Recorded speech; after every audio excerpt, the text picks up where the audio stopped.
Could better marketing, one must-have exclusive, must, because that was in capital letters, better cover art, etc., have saved the TurboGrafx-16 from failing in North America?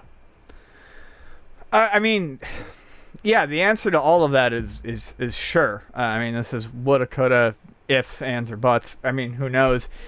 But I think we have to change that from must-have exclusive to must-have pack-in. I think Bonk being a pack-in would have been a much bigger boon to the TurboGrafx than something like Keith Courage. I think did they eventually... They eventually, the later ones, they put a sticker on it, made it blazing lasers for the late release. Sure. But at that point, it didn't matter anymore. No, but Bonk would have been a mascot in an era where mascots mattered. Yes. And he was their mascot, though. Yeah, but he wasn't a pack-in mascot like Sonic eventually became and Mario he didn't come out till 90. Okay, sure. So for the first... So it came out... Remember, Genesis and TurboGrafx came out, within a few weeks of each other in the summer of 89. They had a 2 full year head start on Super Nintendo. Yeah. So TurboGrafx-16, it's not like it flopped. It got off to a decent start for those 2 years, but then it stopped. It's just dead in the water. It's like you had the initial push the first year. I saw commercials. I was in a tri-state area. No, I do remember seeing those commercials. So it's not like no one bought it. It was at Toys R Us. You had the big kiosk there, which one of those would exist. I watched that kiosk. Ooh, me too. Ooh, Super Volleyball, or Spike Volleyball, whatever they call it. So it did have one must-have exclusive, at least to me. I thought Bonk was a must-have, even though I didn't have it.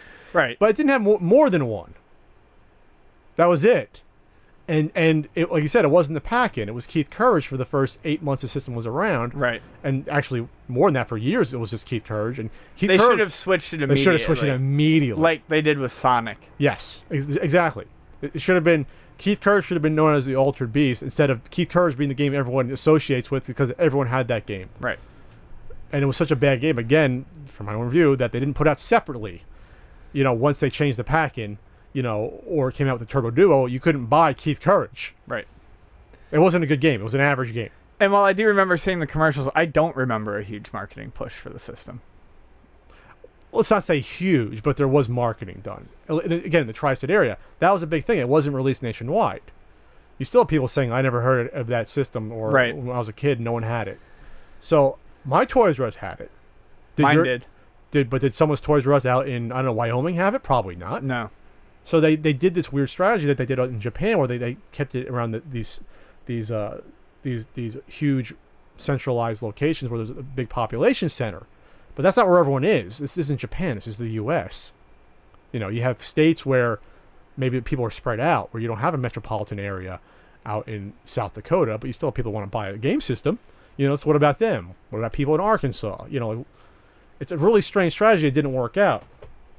Cover art was terrible, though. Yeah, it was absolutely abysmal. Can you reach any there? You want to show Bomberman? I'll show you right there.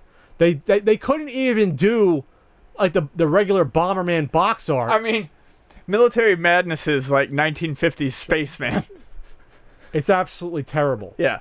So and they got this like Dungeon Explorer is terrible. These are all bad, just awful box art. So Bonk's Revenge. That's better though, because it shows Bonk. Sure. At least. But the point is that they couldn't even use the real Bomberman box art, like the cartoon character. They had to use just someone made up someone in America just did it. So there's always this disassociation between what was going on in the U.S. and Japan. They had the one thing they leave out here, which is the most important, that they didn't have third-party support really. Right. It was all 90% NEC, Hudson Soft and Red, and yeah. We love Hudson Soft, but come on, you can't just have all their stuff on a system. In Japan, it was different. Obviously, in Japan, you had a lot more people. You had Ninja Gaiden come out in Japan. Yeah. You had Street Fighter 2 come out for the PC Engine in Japan. A fantastic port. And had it come out here, things might have been a little different with that too. You cannot have your console. You had a shitload of Namco support for it. Well, you had Pac-Land here, but and Galaga 90. Yeah. I know you're biased against that stuff about not having Namco on it, but you cannot have your two competitors both have one of the hottest games of the early 90s, if not the hottest one from the early 90s, on your competitors, the Genesis version, which did come out after the Super Nintendo, but Yes. it came out. Yeah.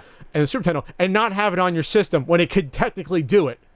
And I've read reasons why. Well, it costs too much money to get the license for it. I don't care. You do what you fucking have to do to get Street Fighter 2 on your console. Yeah.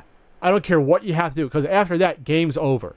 And really, that's when the game was over. After 91, especially in 92, when Street Fighter came out on all these systems, the game over, man. For it. The Turbo Duo comes out because no one gave a shit about the Turbo CD. It was too much money.